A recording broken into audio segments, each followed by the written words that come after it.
Magluto, magluto, magluto! Tayo ay magluto!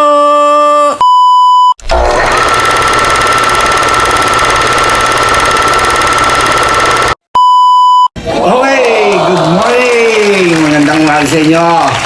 So magluto tayo. Gusto niyo ba ng Creamy Bicol Express? Yung medyo manghang-anghang na gata. Ayos ba yun? Tara, tirahin natin yan. Alright, mauna na ako. Namalengke pa ako.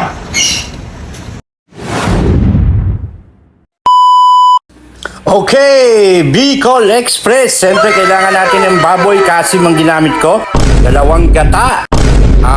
Ginisang bagoong, yung nakabote, tapos paminta, chok na tamaalat o pork cubes, siling berde, siling pula, sibuyas, luya, at bawang. Okay, unang-una na, asikasuhin muna natin yung mga ating aromatics. Hiwa-hiwain muna natin yung ating sibuyas. Simpleng hiwa lang. Ganun din ang gagawin natin dun sa ating bawang, balatan, pitpitin, at saka natin chopin ng maliliit bawang panlaban sa aswang. Tapos yung luya, dahil may peeler ako sa shell, pipiler ko yan. Hihiwain ko at saka ako chachapin ng maliliit. Pampatanggal lang naman ang lansa yan. Konti lang. Okay, tapos yung sili, hiwain nyo ng pinong-pino. O bahala ka kung gusto mong malalaki. Nasa sayo yan, hindi kita kukontrahin. Yung sili pula, isa lang ang nilagay ko kasi may batang kakain. Okay.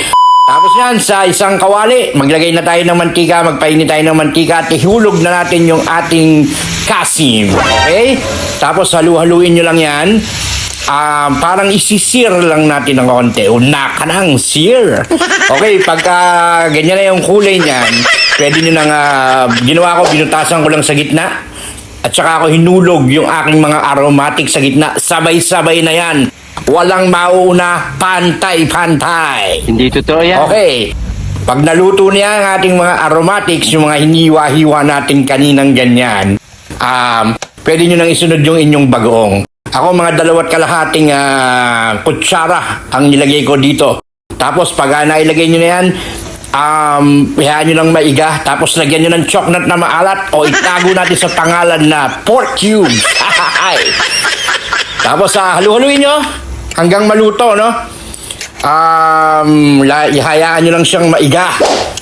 At tapos lagay nyo na yung unang gata. Habang niluluto yung unang gata at pinanunood nyo to, mag-like ka naman, mag-share, at mag-send ng stars kung gusto mo. Okay, tapos kukulo ng ganyan yan, medyo matutuyuan yan, lalapot yung inyong gata. Okay na okay yun. Hintayin nyo lang, panuorin nyo lang muna. Ang ganda oh. Parang ang sarap sa mata, di ba? Okay, pagkatapos yan, pag ganyan na yan, pag matutuyuan ng konti yan na ganyan, haluin nyo lang ng konti. Tapos lagyan nyo na ng paminta. Tapos ilagay na natin yung ating asukal pala. Nilagyan ko konting asukal, pampabalanse lang. Okay? Tapos nilagay ko na yung pangalawang gata at hahayaan ko lang siyang kumulo at magmantika. Galit na galit. So ayan.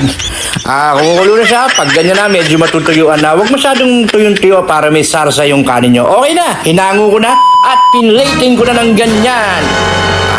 May design pa yan. Parang chef.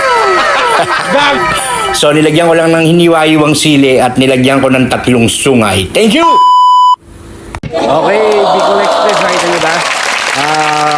Sarap niyan sa kanin, no? Subukan nyo, tirahin nyo. Madali lang naman siya. At medyo hindi naman mas ganong karamihan yung ricado niya. Okay? Till next video mga tol. Bye-bye!